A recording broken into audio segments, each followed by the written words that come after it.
Hey folks, my name is Jen, and today we're going to talk about my 2025 reading plans. So I was going to go easy on myself this year, but I ended up making a whole big long list. But these are all strictly reading plans, and a couple of them are kind of tied into video plans, but I've tried to go easier on myself by not having like complete set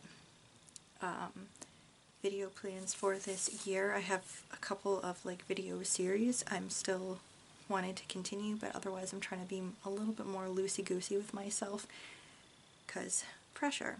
But reading wise, there's just so many things that I want to get through this year, and there's also a challenge I wanted to do that we have a lot going on.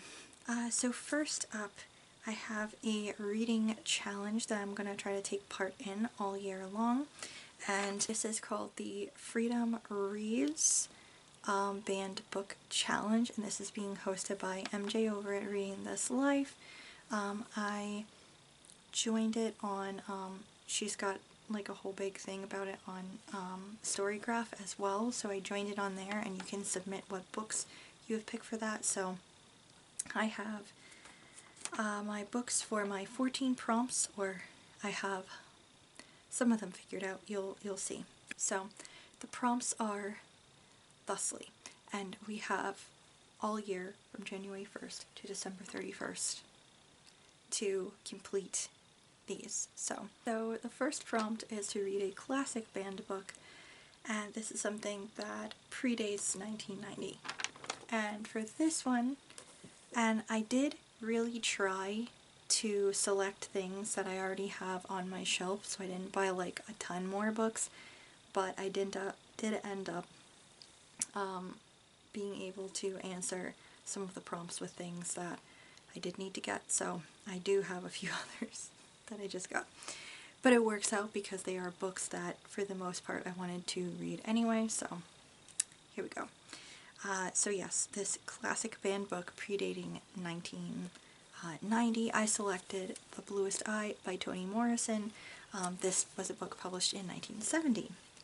And this is something that I had on my shelves already. I got it like a couple of years ago, intending to read it because I wanted to read some more Toni Morrison. And this is a story about Piccola Breed Love. She's a young black girl praying every day for beauty. She is mocked all of the time by other children for her dark skin and curly hair, and she desperately, basically, I think she wants to have blonde hair. Yeah, blonde hair and blue eyes so she can fit in. And it says, as her dream grows more fervent, her life slowly starts to disintegrate in the face of adversity and strife. So it's an examination of our obsession with beauty and conformity. So that is the first classic read. And the second prompt is to read a modern banned book, so something from 2020 to the present. Now this one comes with a slight caveat, because this book that I have grabbed is actually part of a series, and I actually think that this particular one predates 2020. Yeah, it's 2018, but the series itself goes through 2020 and is still ongoing, I believe, or if it's not ongoing, it's recently completed. I think it's still ongoing. But it's something that I've been wanting to read for a while anyway. And it's a graphic novel series, the Heartstopper series. And this is by Alice Oseman. So I ended up grabbing volume 1 today, just to see if I really like it. I am honestly expecting to like this because I watched an episode of the show and I really liked it. And I stopped watching the show because I wanted to read that series first. But yeah, I'm looking forward to this. I think the artwork looks really cute. And yeah, this is about very shy Charlie Spring.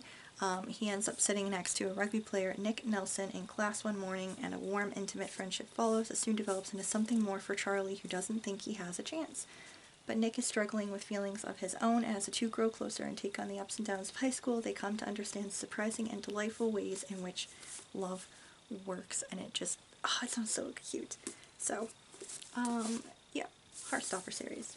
The next prompt is to read a banned book by a female author, and This I had on my shelves as well, and it's also a book I have been meaning to read. The Hate You Give by Angie Thomas. Yet again, this is on my list for the year, and yet again, I'm gonna try to make myself read it. I think the problem with this book is that I am so aware of how utterly upsetting this book is going to be that that's why I keep putting it off, because I never feel like I'm quite in the right headspace for it. But I don't think I'm ever going to be in the right headspace for it, so I think I'm just going to have to make myself just read it anyway, because I know that this is like a really good read. So yeah, this is by my female author. It is a banned book, and I'm hoping to get to this one sooner rather than later, probably looking at like February or March for this one, I think. Heartstopper, I know without a doubt I'm going to read that this month. Without a doubt. Bluest Eye, I feel, is more of a spring-summer read.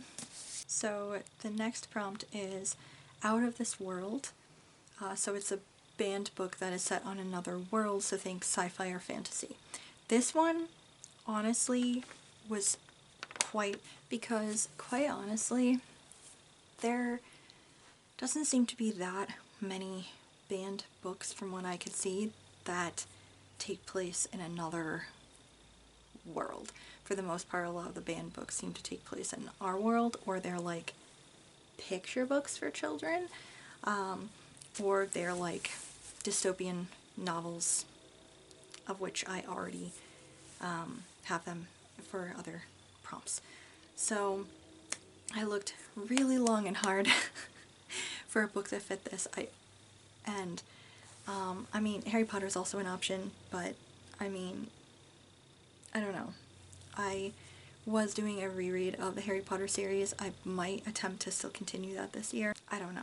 I didn't want to just read something that I've read already. I wanted to try something new. I almost ended up going with Fahrenheit 451 because I have been meaning to give that a reread because I haven't read it since like junior high. But then I did manage to find, this was not banned. It was not outright banned, but it was challenged at a couple of schools, and then it ended up ultimately being put back on the shelf because the school committee was like, are you stupid?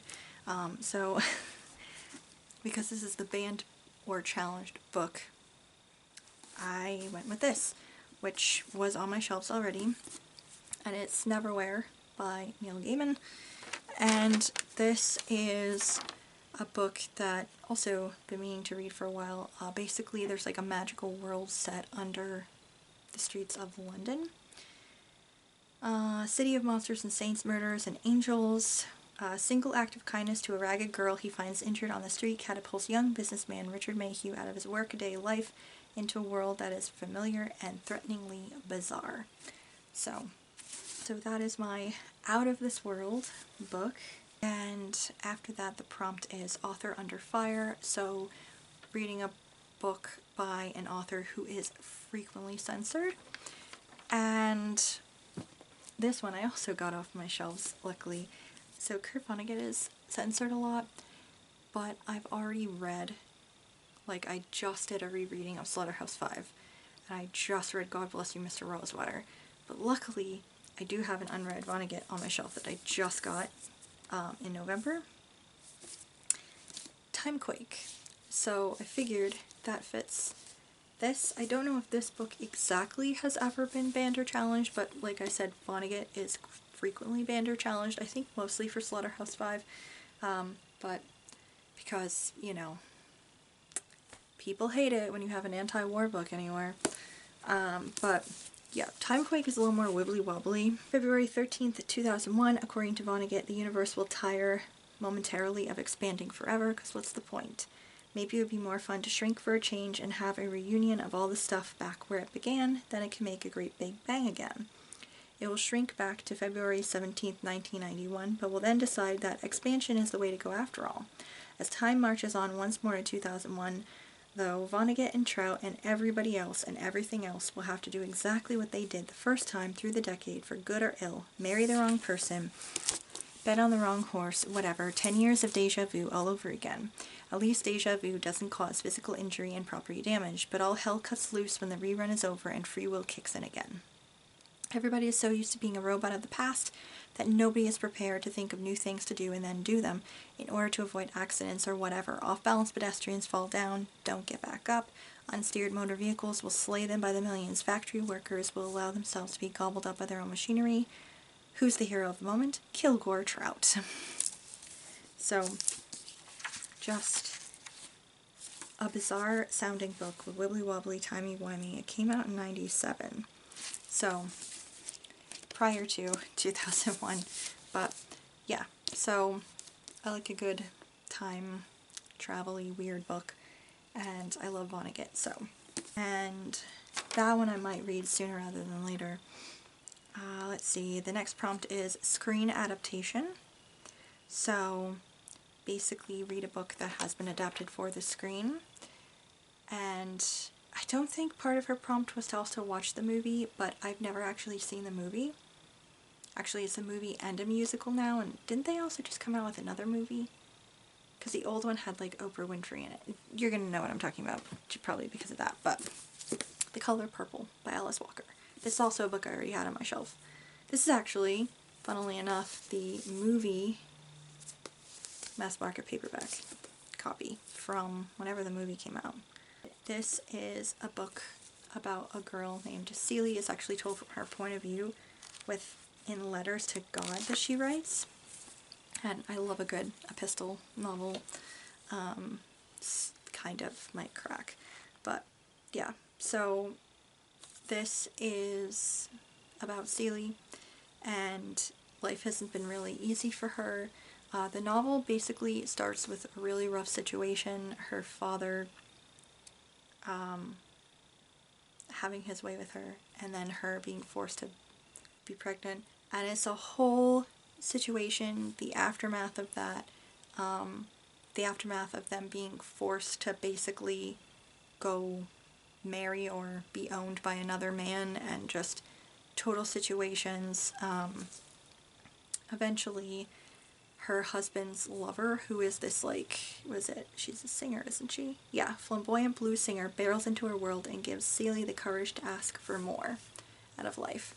And I read this when I was in high school, and man, it really stuck with me. It doesn't sound it because I'm, like, reaching for things. It has been a long time since I read it, but, like, my idea of the book rather than set specific scenes really has sat with me. Like, the amount of emotions in this, the troubles and the love and the everything, and a couple of traumatic scenes, they've all kind of stuck with me a little bit.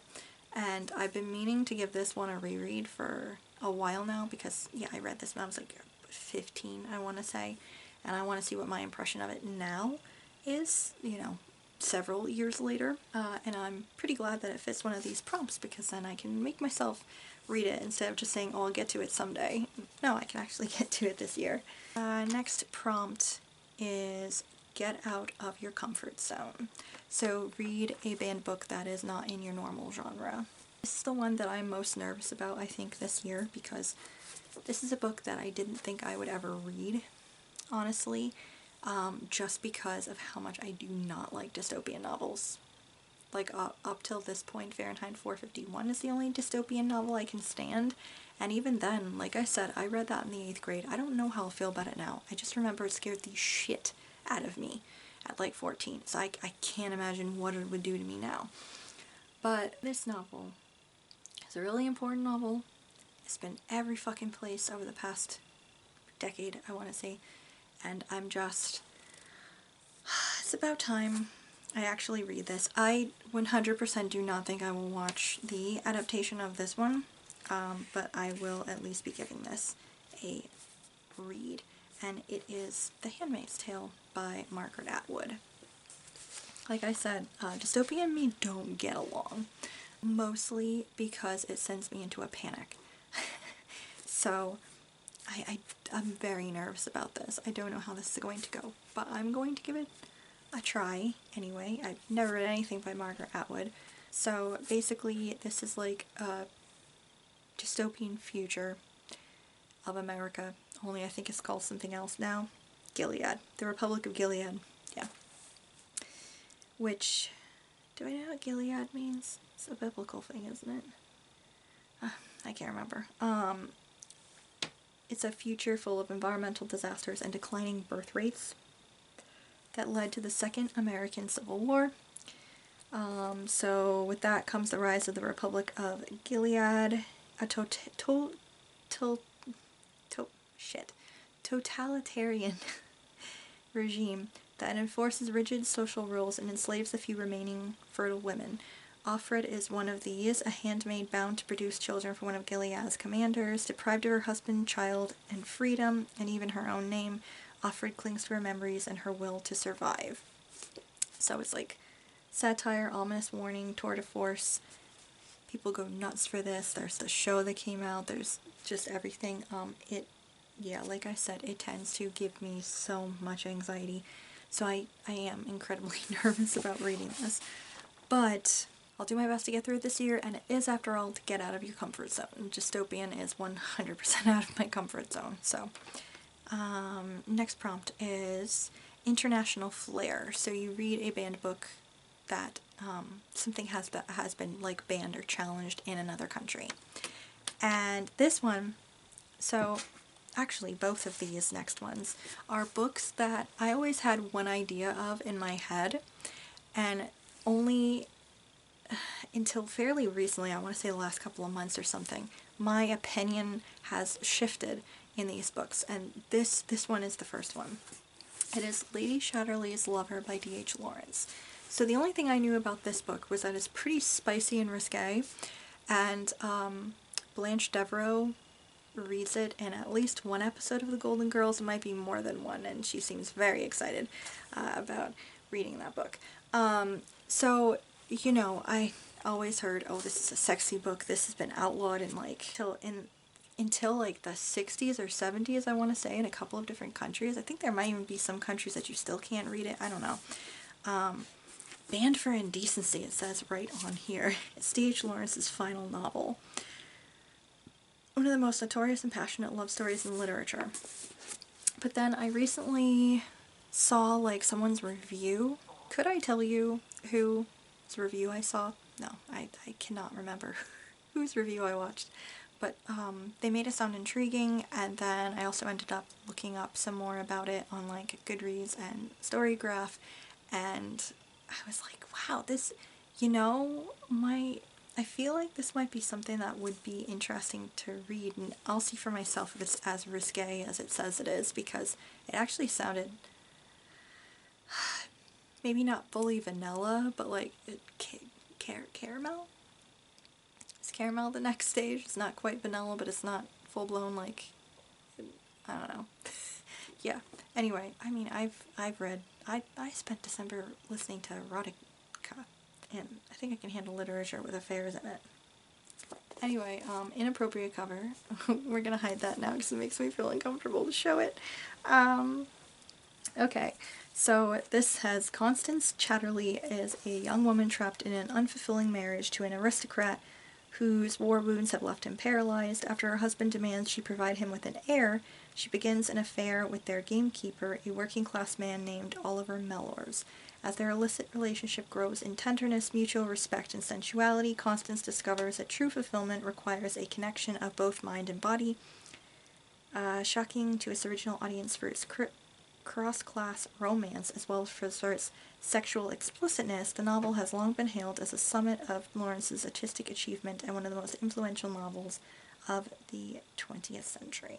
But yeah, I'm very interested to see what this book is like, because, I mean, anything that makes people clutch their pearls instantly, I need to read it. The following book is another one of those pearl clutchers, and another book that, like I said, my opinion of it has shifted since I actually listened to a couple of reviews rather than just what I'd heard out there. This next prompt is Burned in Protest. So it would be a book that has literally or figuratively been burned at some point.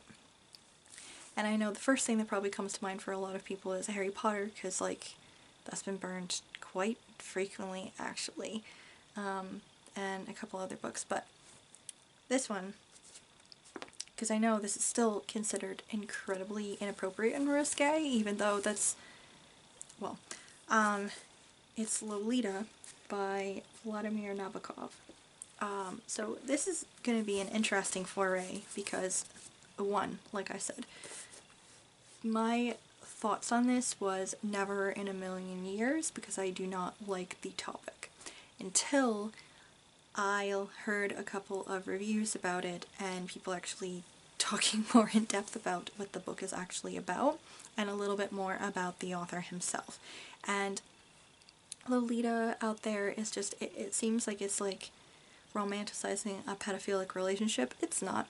That is not what the book is about at all. It is not upholding the main character as a great guy. He is a shitheel. And that was, you know, Nabokov was not trying to do that. And he was making a statement on things. He was not, yeah, you were not supposed to emulate his character at all. And he actually apparently, from what I heard, had a real problem with people trying to market his book with pictures of young women, or little girls, on the cover. He did not want that. He did not like that. He wanted it to be like a plain cover or whatever cover. He did not want that because he was like, that's missing the point of the book. So I got this version because this was the only copy that they had at the store. But at least it's just the lips. It's not the cover of another version that I found online, which is a little more in your face. But anyway, this is a famous and controversial novel telling the story of the aging Humbert Humbert's obsessive, devouring, and doomed passion for Dolores Hayes, who I believe is his, how old is she? 12, I want to say? 11 or 12-year-old stepdaughter or something. It's a meditation on love as outrage, hallucination, madness, and transformation. So, I wanted to read it because controversial.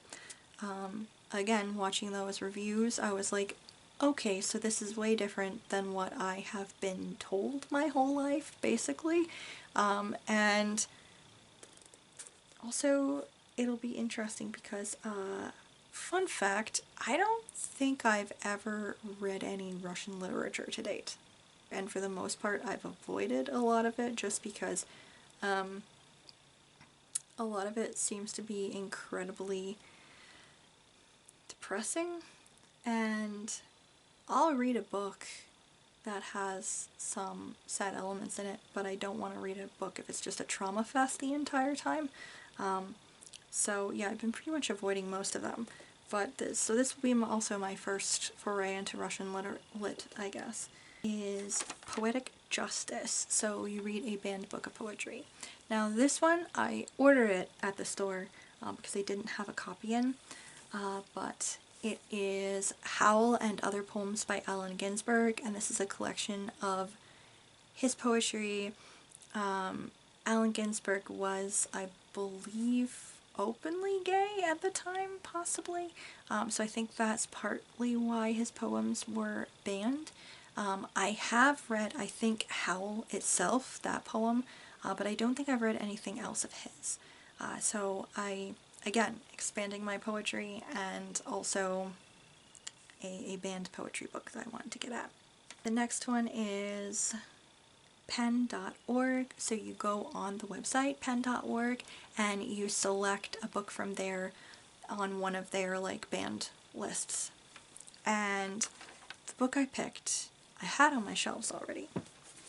And is also a book that I have been attempting to get to over the past several years.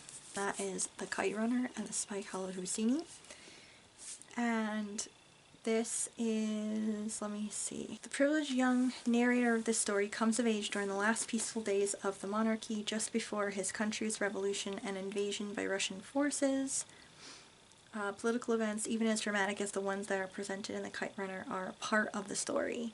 It gives us a vivid and engaging story that reminds us how long his people have been struggling to triumph over the forces of violence. So, I believe this is like a coming of age story, but I think I've also heard that there is a little bit of a dual timeline, or if not quite a dual timeline, it starts out in the present, then reflects and goes to the past, if I remember correctly.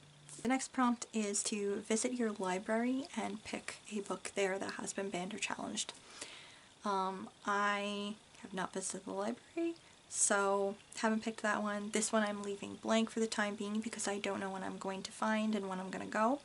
But I'm hoping to maybe check out the library sometime this summer or fall. And yeah, at that time I'll figure out what banned book I want to read from there. Next prompt after that is make it local. So for this one you would read a book that has been banned in your local area, or you read a banned book that is set in your area. Now this one was so freaking hard. I looked up some things because I was trying to find a book that has been banned in my local area. However, despite the fact that I am in a rather conservative pocket of Massachusetts, it doesn't look like, or I couldn't find any information on anything being banned in my direct, like, town, surrounding town area, which is good to hear. And I did look up books that have been banned in Massachusetts itself, and didn't find as much things because, again, we're a fairly liberal state. There doesn't seem to be too much of a problem with that. I did see a couple of places, people mentioning them trying to ban a couple of children's, like, picture books, and trying to ban All Boys Aren't Blue, which is a memoir that I read a couple of years ago, and I thought about maybe giving that a reread, but I did read it not that long ago, and I didn't feel any drive to reread it again yet. So then I started looking at books, like banned books that are set in my direct area, and I had a little more success with this one. And this one that I selected is a reread, but it is a book that I have been wanting to give a reread for a while, like at least a couple of years now, because it's something I read in high school and I'd like to revisit it. And that is The Scarlet Letter by Nathaniel Hawthorne, because this is set in a Puritan village somewhere in Massachusetts. I don't think it's supposed to be in Plymouth. I don't know if it's supposed to be in Plymouth. I can't remember, but somewhere. And this is the story of a woman named Hester Prynne, who has a child who everyone knows or suspects is a child out of wedlock. A little girl named Pearl, and the village basically shuns Hester Prynne because Puritans, and they fucking suck, and they make her wear a scarlet letter A on her clothing, and the A stands for adultery. Because what did the Puritans love more than public fucking shaming? Actually, no, they loved witch burning too. That was their other favorite pastime. Being a dickhead. I'm sorry, I have a lot of problems with Puritans and Puritan culture and the whole... I could give a fucking TED talk on how much they suck, but anyway, I have been wanting to do a reread of this book because I loved this book in high school, and I got this copy a couple of years ago and wanted to give it a reread then. Still haven't, so I figure this works. It's set in the area. This surprisingly has been banned. And then the last prompt is to read a memoir or autobiography that has been banned. And I knew immediately which one I was going to have to read for this. And it is The Diary of a Young Girl by Anne Frank. Fun fact, I have never actually read this. I remember distinctly that period in elementary school when everybody was reading this. It seems like a bunch of my classmates were. But we never actually read it in class. We didn't have any assignment. We were never assigned. It was not like anything. It was just one of those books that everybody was reading. I did read a couple other books about the Holocaust at that time. But yeah, I never read The Diary of Anne Frank, and went through high school, went through college, still never read it. As an adult, still hadn't read it. So I figure I can read this book. It's got like pictures, I think, in it too. Yeah, it's got pictures. Got all pictures of her family. So this is, it says, the definitive edition. This is a diary that Anne Frank started keeping. I think this was prior to when they went into hiding. I think she started keeping it maybe, yeah, I think prior to when they started being in hiding, and then throughout the duration of them being in hiding. And I know that this is not going to be an easy read. Mostly because, and we all know how this ended, but I have heard such wonderful things about this, especially about Anne herself, and even through like fear and everything going on, how she managed to be incredibly optimistic and also still believing in the best in people. So that makes me feel emotional right now. So yeah, I think this is going to be really hard read, but also something I've been meaning to read for a very long time. So that is for the Freedom Reads, basically. My other, and then all of those books, those 13 books plus the 14th I haven't picked yet. Those are all part of that, and those are all automatically my priority reads for the year. I'm not doing a 25 and 25, but I am doing, what, 20 books, I guess. So it's those 14, and then I also have a handful of books right here that are all things that I started reading this past year or in previous years and I've never finished, and I just really need to get them off of my shelf. So those priority reads are, first up, Falling for Hamlet. I can't find my copy. It is somewhere. You should see the office. It's an absolute mess. But Falling for Hamlet's in there somewhere. It is a retelling of Hamlet, like a modern retelling, that I started years ago, never finished, so I really need to finally finish reading that damn book. Also The Sea Hunters, which is a nonfiction book by Clive Cussler and Craig Durgo, I believe, and it is about Numa, the real life Numa that Clive Cussler set up, and it is about their real exploits looking for shipwrecks. Their successes and failures and everything like that. I read that book years ago and I was doing reread of it and just never completed my reread, so I'd really like to actually finish reading that this year. And then I've got a couple of books right here that I really also would like to get through. First and foremost is Nicholas Nickleby by Charles Dickens. I've been doing a buddy read with Graz over this one and I am a bit behind. I still have a little bit of the book left to read. So this is my main priority, honestly, this month, is finishing that book. It's a story of a young man trying to take care of his family while facing adversity after their father dies, and they have a cruel uncle who's trying to ruin their lives. Then I'd also like to get to, or rather I'd like to finish, Notes of a Native Son by James Baldwin. This is a collection of his essays that he wrote. A lot of them I think he wrote while he was living in Paris, but really good read. I have a fantasy novel, The Bear and the Nightingale, and The Ever-Cruel Kingdom, another fantasy novel. Both of these were on my winter TBR anyway.